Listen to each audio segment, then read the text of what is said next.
Vamos lá, gente, mais um vídeo. Nós vamos falar agora sobre curvas parametrizadas, tá? Ou parametrização de curvas.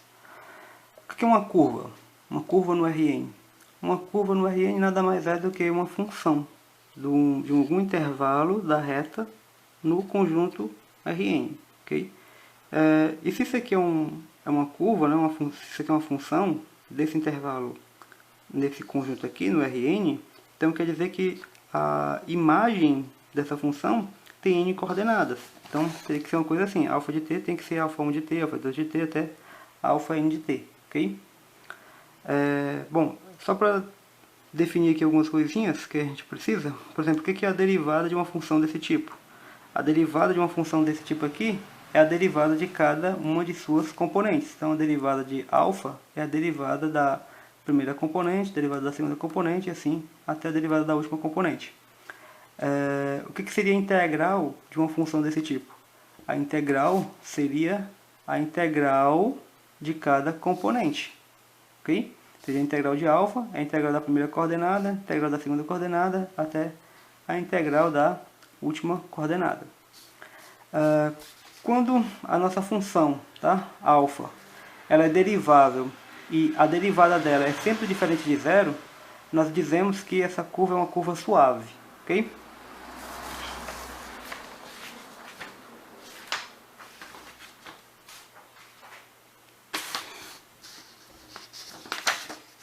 Vamos aqui para uns exemplos. Aqui eu tenho um alfa 0,2π no R2, ok? Dada por dessa maneira aqui. R cosseno t, esse aqui é o x, e R seno de t, esse aqui seria o y. O R aqui é uma constante maior que zero. Se a gente for calcular aqui, o que seria a norma desse camarada aqui? O que é a norma dessa função aqui? Seria x ao quadrado mais y ao quadrado, né? Raiz quadrada de x ao quadrado mais y ao quadrado. Ou seja, se a gente fizer isso aqui, você repara que tem o R2 e R2 aqui, você pode colocar o R2 em evidência, e aí fica cosseno quadrado mais seno quadrado. Isso aqui dá 1. Né? Portanto, a norma desse vetor, qualquer que seja o valor de t, dá sempre R. Né? E lembre o seguinte, que se eu tenho um ponto, né, no plano e a norma desse ponto aqui, certo? Ele representa o que? Representa o comprimento desse vetor, né? Ou seja, a distância do vetor até a origem. Ou seja, quando a gente calcula isso aqui, o que a gente está calculando é a distância desse ponto aqui até a origem. E o que ele está dizendo com isso, né, é que a distância de qualquer ponto dessa curva até a origem é sempre constante. Né? É R, é constante igual a R.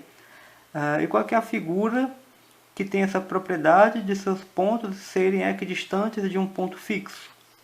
É o círculo, né? Então, todos os pontos dessa curva aqui, R cosseno t, R seno t, todos eles estão em cima desse círculo aqui. Okay? Olha só, se eu tenho aqui o 0 até 2π, o nosso intervalo, 0, 2π, tenho aqui, se eu calcular o alfa no zero, né? Alfa de 0 dá quanto? Cosseno de 0 dá 1, fica R então, e o seno de 0 é 0. Então, o alfa de 0 dá R0. O alfa de π sobre 2, cosseno de π sobre 2 dá 0, então fica 0 aqui, e seno de π sobre 2 dá 1, então ficaria R. Tá? Ou seja, o que está acontecendo aqui então? Quando o t for 0, ele está aqui nesse ponto. Quando o t for π sobre 2, ele está aqui. Ou seja, se a gente caminhar nessa direção aqui, ó, nesse sentido aqui, né? Então, o que vai acontecer é que os pontos vão caminhar nesse sentido aqui, né? Sentido anti-horário, tá?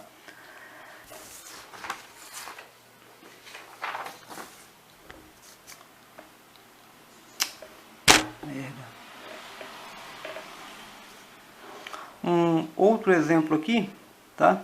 É alfa de t definido de R no R2, dado dessa maneira aqui. Alfa de t igual a P mais T vezes V. O P e o V aqui o P é um ponto fixo, tá? E o V aqui é um vetor também fixo. T, quem varia aqui é T. Varia nos reais. O que acontece aqui quando você pega um vetor e multiplica por um número, tá? Você tem um vetor V. Se você multiplica esse vetor por um número, o que pode acontecer é ele se alongar, né? Ele fica maior, certo? Ou ele fica menor, tá? Vai diminuindo. Ou pode acontecer de ele ir para o sentido contrário, né? Ir no sentido contrário. Mas todos esses pontos, t vezes v, estão em cima dessa reta aqui, tá? Então, t vezes v é uma reta. Tá? Ou seja, graficamente, isso daqui, t vezes v, é uma reta que que tem esse vetor aqui como um vetor diretor, né? Digamos assim, é o vetor que dá a direção dessa reta. Se a gente pega agora isso, né, se acrescenta um ponto a esse cara aqui, o que acontece? Para você perceber o seguinte, alfa de t menos p, alfa de t menos p, isso aqui são pontos, né? Isso daqui está em cima dessa reta, né? T vezes v. Ou seja, todos esses pontos aqui, alfa de t menos p, estão em cima dessa reta t vezes v.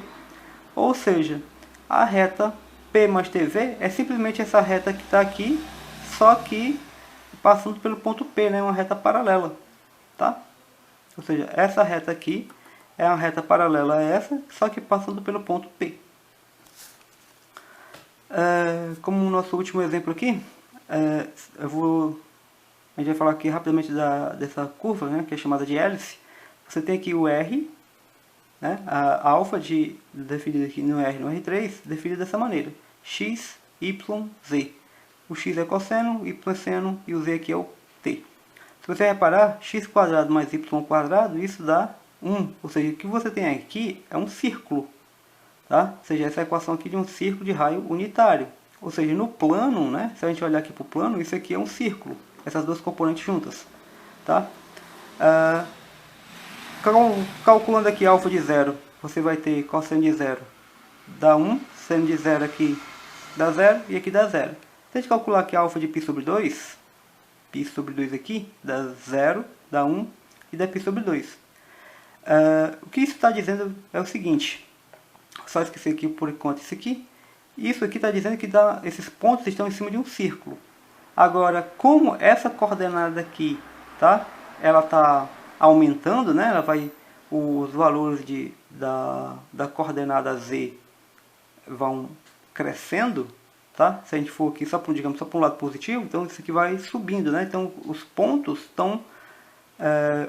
estão subindo, né? Aqui no eixo z, mas todos eles fazem parte de um círculo, tá? Ou seja, aqui, por exemplo, começa no 0, certo? Começa aqui nesse ponto aqui, 1, 0, 0, aqui. E depois, né, à medida que você vai progredindo aqui nos reais, digamos positivos, o que vai acontecer é que o seu z vai ter que aumentar, né?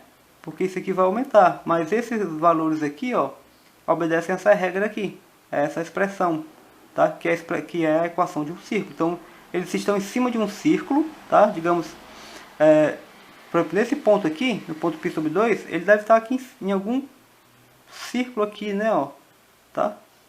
Esse ponto aqui tá aqui atrás, tá? Em algum círculo. Ou seja, ele vai girar aqui, tá? E vai fazendo isso. Ou seja, esses pontos, todos eles estão em cima desse cilindro, né? De raio unitário. Só que aí vai aumentando aqui, né? Os valores vão subindo, né? Os valores de z, né? Então ele não fica simplesmente aqui em cima, tá? De um círculo só. Ele gira, mas ele vai subindo, tá?